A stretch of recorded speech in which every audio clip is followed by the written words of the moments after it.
Tomato rice करण्यासाठी मध्यम आकाराच्या वाटीवर बासमती तांदूळ स्वच्छ धुवून मी थोडा वेळ पाण्यात भिजत घातले आहेत. 2 मध्यम आकाराचे टोमॅटोही बारीक चिरून घेतले. 7-8 लसणीच्या पाकळ्या बारीक चिरल्या आहेत.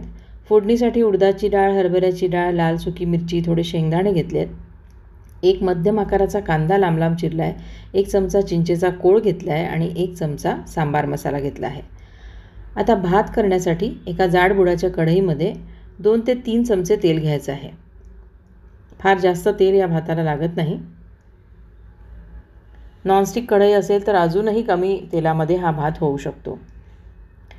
तेल तापल्यावर मोहरी घालायची. मोहरी तडतडली की त्यामध्ये या डाळी, शेंगदाणे, मिरच्या ज्या आपण घेतल्या आहेत त्या घालायच्या. इथे मी काश्मीरी मिरची घेतली आहे. तुम्हाला जर जास्त तिखट मिरची हवी असेल तर तिखटवाली सुकी मिरचीसुद्धा तुम्ही यामध्ये घालू शकता. या डाळी लाल होईपर्यंत आपण परतून घेणार आहोत. एकदा का डाळी छान खमंग लाल झाल्या की त्यावरती चिरलेला लसूण घालायचा आणि लांब लांब चिरलेला कांदा घालायचा. कांदा चांगला लाल होईपर्यंत परतल्यावर मग त्यामध्ये टोमॅटो घालायचे आहेत. टोमॅटोसुद्धा यात फोडणीमध्ये छान परतून घ्यायचे आणि झाकण ठेवून व्यवस्थित पूर्ण हे टोमॅटो आपण शिजवून घ्यायचे आहेत. या भातासाठी टोमॅटो घेताना शक्यतोवर लालचुटुक रंगाचे बघून घ्यावे, म्हणजे भाताला रंग छान येतो. तर टोमॅटो शिजले आहेत. यात काही मसाले घालूया. अर्धा चमचा हळद, अर्धा चमचा लाल तिखट आणि 1 चमचाभर सांबार मसाला. तर इथे तिखट आणि मसाल्याचं प्रमाण आपल्या आवडीप्रमाणे तुम्ही वाढवू शकता. 1 चमचाभर चिंचेचा कोळही घातला आहे, कारण टोमॅटो तितकेसे फार आंबट हल्ली नसतात, तर चिंचेमुळे त्याला एक चटकदार चव येते, म्हणून थोडीशी चिंच यामध्ये घालायची आहे. जे तांदूळ आपण भिजत घातले होते ते निथळून घेतले आणि हे निथळलेले तांदूळही यामध्ये घातले. आता 5 ते 7 मिनिट हे तांदूळ व्यवस्थित या फोडणीमध्ये परतून घ्यायचे.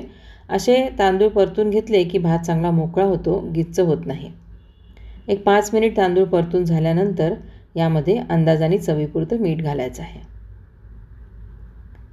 सगळं एकदा मिसळून घ्यायचं आणि जेवढे तांदूळ आपण घेतले होते त्याच्या दुप्पट आपण उकळतं पाणी यामध्ये घालणार आहोत.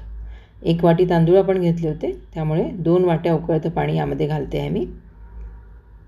भात शिजत असताना अधूनमधून आपण चेक करायचं आहे. जर गरज वाटली तर थोडं पाणी नंतरही आपण घालू शकतो, पण साधारणपणे इतकं पाणी पुरतं, कारण ह्यात आपण टोमॅटोही भरपूर घातले आहेत आणि टोमॅटोताही रस सुटतो, तोही यामध्ये असतो. अधूनमधून चेक करत भात शिजवून घ्यायचा आहे. 5-7 मिनिटानंतर बघितलं तर भात अजून थोडा शिजायचा आहे. यात थोडं पाणी राहिलेलं दिसतंय. हा भात आपण मध्यम आचेवरती शिजवतो आहोत.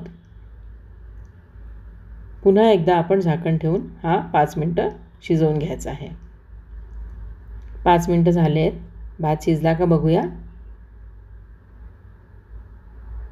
भात व्यवस्थित शिजलेला दिसतो आहे.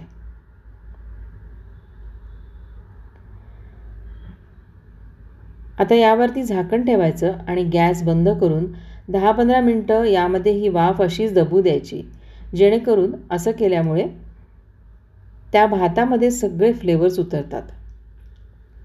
आता आपण 15 मिनटानंतर हा भात सर्व करतो आहोत.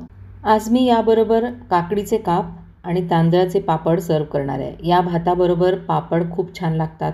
एखादं लोणचंही तुम्ही याबरोबर घेऊ शकता, तेही खूप छान लागतं. या टोमॅटो राईसच्या आंबट तिखट अशा चटकदार चवीमुळे हा गारसुद्धा खूप छान लागतो. त्यामुळे लंच बॉक्ससाठी हा एक उत्तम पर्याय आहे. तर तुम्हीही हा टोमॅटो राईस नक्की करून बघा. मला खात्री आहे तुम्हाला खूप आवडेल आणि तुम्हाला आवडला की नाही ते मला जरूर सांगा. धन्यवाद.